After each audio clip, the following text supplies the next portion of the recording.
कोणत्याही मध्ये कोणत्या एक्झाम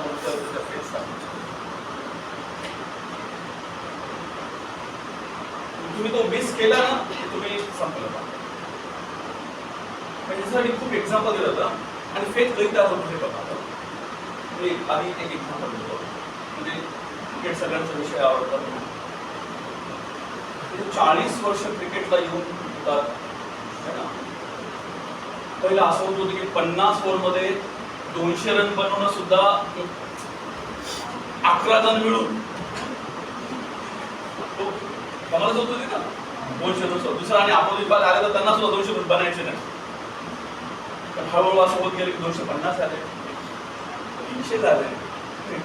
किंवा ऑस्ट्रेलिया दक्षिण आफ्रिकेचा मॅच कोणी विसरू शकत नाही. ऑस्ट्रेलियाला त्यांनी हरवलं 370 रन म्हणजे 65 रन काहीतरी होते आणि त्याला पण हरवलं दक्षिण आफ्रिकेत. कधीच वर्ल्ड कप जिंकू शकली असे बाल कुठेतरी बिलीफ तयार झाला दुसऱ्या टीम मध्ये हा हे सगळं काही करू शकतो.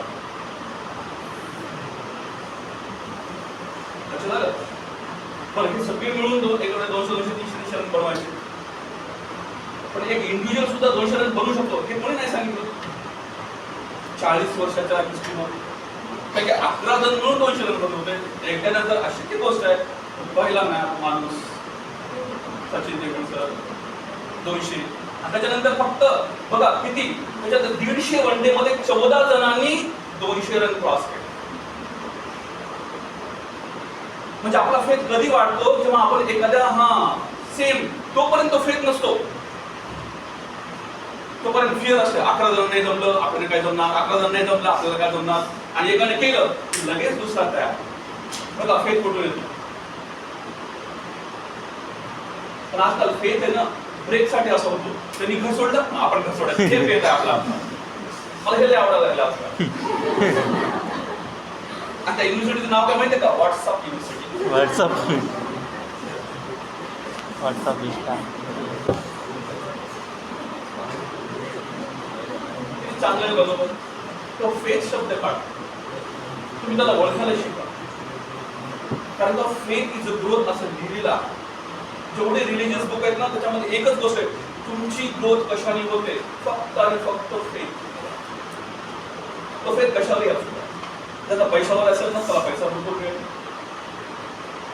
जिथेही फेथ लावा तीच गोष्ट तुमची आउटपुट होणार. तुमच्या बोलामध्ये तेच येणार. तुम्ही सत्व मध्ये फेथ ठेवला तर ते सात्विक सगळं तयार होईल. मला वाटतं नाही हे असं जे स्टार जीवन आहे नंतर एकदम पैसा प्रॉपर्टी हे येते त्या गुणामध्ये असाल तर ते फेथ तयार होईल ते तुम्हाला मिळालं. तामस दुसऱ्या फ्युचर आपल्याला काही मिळत नाही. हॅपीनेस ते त्या गुणामध्ये त्याच्यावर फेथ असेल तेच ब्लॅक मॅजिक हे ते सगळं त्या झालं. सगळे 3 गुणामध्ये त्या 3 गुणांची फेथ आणि तेच आपल्याकडं ॲज अ मेडिसिन म्हणून सपोर्ट होतं. कसं यूज करायचं मी नंतर कधी आपण तुम्हाला पेशंट समजायला लागले ना तेव्हा सांगतो मी की आपण कोणत्या गुणामधून तो ॲडॅप्ट करणार आहे. आणि पेशंट जेव्हा येऊन सांगतो ना तेव्हा हेच बघायचं त्याच्याने किती सात्विक गुण ॲडॅप्ट केलेला आहे.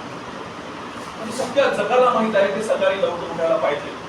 पण माहीत असून काही फायदा जोपर्यंत तुम्ही ऍक्शन मध्ये येणार नाही तोपर्यंत काही होणार नाही. तर तुम्हाला कळालं की आमच्या समोर 5 माणसं त्यांची सकाळी लवकर उठतात. ओके. आणि आता ह्याच्यामध्ये एक कंडिशन म्हणजे बुद्धीमध्ये मला खूप वेळ सुटतात किती वेळ ठरवलं असं काय होत नाही. सगळ्या स्टुडंटला क्वेश्चन पडतो असं काही नाही. फक्त थोडंसं आपण जवळ असं की आपण ओपनली बोलू शकतो तर तसं विचारला. त्यासाठी मी स्टेप सांगतो. लोकांना सक्सेस दिसत सक्सेस आहे ना ते सक्सेस आहे ना म्हणतात ना पचत नाही बऱ्याच जणांना. किंवा असं वाटतं की हिने सगळे काही चिटिंग केले आणि ते सक्सेस झालं. तुमच्यासाठी सांगतो मी त्याच्यासाठी खूप एक्झाम्पल पण आहे ना. म्हणजे सगळ्याच दृष्टीवर एक्झाम्पल देऊ शकतो मी. पण एक्झाम्पल नाही समजलं की बघा जिथे ना सत्यता टिकून आहे ना ती सफलता प्रोलॉंग्ड असते. लक्षात ठेवा.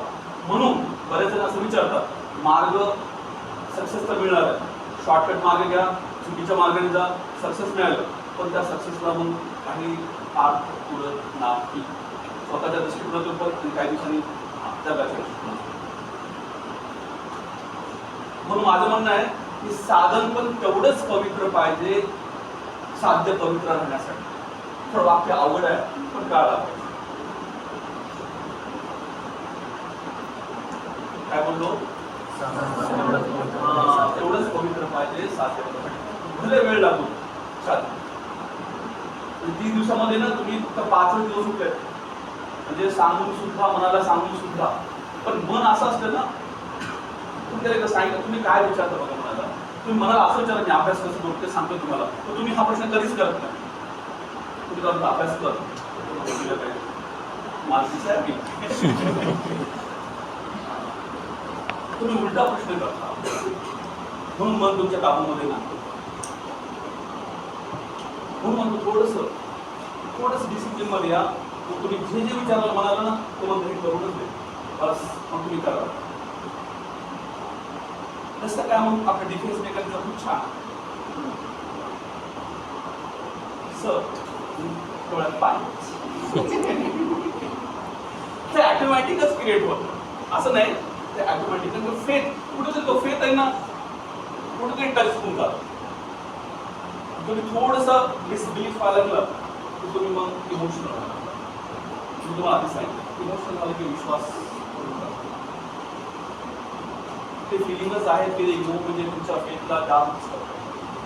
म्हणून म्हणतो की हर्ट, फेथ, जे काही शब्द आहेत, ट्रस्ट, बिलीफ, श्रद्धा, विश्वास, है ना, मुलींची नाव आहेत, मुलाची नाव आहेत, हे मोठं ब्रिज आहे, पिलर सांगितलं गेलेलं आहे आपल्या रिलिजियसमध्ये. हे तुमच्यामध्ये पाहिजे, तुमच्यामध्ये यायला पाहिजे, तरच तुम्ही काही ग्रोथ करू शकता ह्या तुमच्या जीवनाला आणि दुसऱ्याच्या जीवनाला काहीतरी अर्थ देऊ शकता. जोपर्यंत तुमचं बिलीफ नाही, ट्रस्ट नाही, फेथ नाही, तोपर्यंत तुम्ही कुठंच काही ग्रोथ करू शकत नाही. मी कोणत्याही आईला असं विचार असतो तुमचा मुलगा आहे कळायला पाहिजे ना, कधी रडतो, कसा रडतो, काय रडतो. आमच्या व्हॉट्सअपने त्याच्यावर सगळं चालू आहे, त्याचं समज नाही क्या आहे. आजकाल असं होऊन गेलं जास्त दूरवर, म्हणजे हा शब्द दूरवर जाणार, सक्सेस नाही होणार. म्हणजे पहिलं ना एक ऑलिम्पिकमध्ये मला स्टोरी नाही आठवणार नाव असेल, तर एक छोटी स्टोरी सांगतो या स्पॉयलरच्या. बघा एक ऑलिम्पिक इंग्लंडचा तो कोच होता, नाव त्यांनी सांगितलं होतं की 4 मिनिटं रेकॉर्ड होईल थोडा समजा रनिंगमध्ये त्याचं हर्ट आहे ना ब्लास्ट होऊन जाईल. तर सायन्सवाल्यांनी ठप्पा मारला, बरोबर आहे की एकदम फास्ट रनिंग केलं 100 मीटर एकदम फास्ट, तर एकदमच शॉक. कोणीच रेकॉर्ड ब्रेक केला नाही. ते 4.15, 17, 18 सेकंद असे राहिले. एक जण आला असाच, तो म्हणला हे काय आपण मान्य करत नाही, आपल्याला 4 मिनिटाच्या आतच पळायचं जातात, आणि त्याने ऑलिम्पिकमध्ये पळवतात. त्याच्यानंतर सगळेच 4 मिनिटाच्या आत आले. सगळे रेकॉर्ड आता 3:14, 3:17 सेकंद, 3:18 सेकंद. त्याच्यानंतर झालं काय परिवर्तन. मी तुम्हाला सांगितलं म्हणजे कुठेतरी काहीतरी झालं, आपण त्याच्याकडून चांगलं शिकायला लागलं, आपण पण तो करू शकतो हा जो विश्वास असतो ना त्याला अजिबात धोड देऊ नका. म्हणजे सगळेजण संरक्षण प्रेमिती करू शकतात, ही गोष्ट करू शकतो, ती गोष्ट करू शकतो, मला तिथं मत नाही, मला तिथं मत नाही, बिलकुल नाही. जमेलच, तुम्हाला माहिती आहे, सगळं माहिती आहे. मी म्हणतो ना हे वाक्य तर असं आहे ना, एक दुसरं एक वाक्य आहे, तो मला सगळं माहिती आहे. समजा आई सांगायला लागली ना तू काय बोलू नको, मला सगळं माहिती आहे, तू चुप बसा. बरं थोडा काय हे असं कधीच बोलू नका. त्यावेळेस तुम्हाला ऐकायचंच आहे, भले ते तुम्ही ना 100 वेळेस ऐकलं असेल तरी ऐकायचं. तुम्ही हे वाक्य बोललात तुमचा ग्रोथ होणार. तुम्ही ऑब्झर्व करून बघायचं, नंतर मला सांग असं काहीच नाही, मला काय काय काहीच काही नाही या वाक्याला.